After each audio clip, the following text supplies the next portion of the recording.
Railway मंत्रालयाने उधना पंढरपूर विशेष रेल्वेला मंजुरी दिली असून या रेल्वेसाठी खासदार स्मिता वाघ यांनी पुढाकार घेतला होता।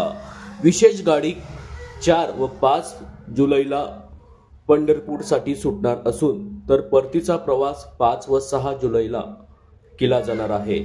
उधना, नंदुरबार, अंमळनेर, धरणगाव, जळगाव, मनमाड, पंढरपूर असा गाडीचा मार्ग असून जळगाव लोकसभेच्या खासदार स्मिता वाघ यांच्या प्रयत्नातून रेल्वे विभागातर्फे उधना पंढरपूर विशेष रेल्वे ही सुरू करण्यात आली आहे।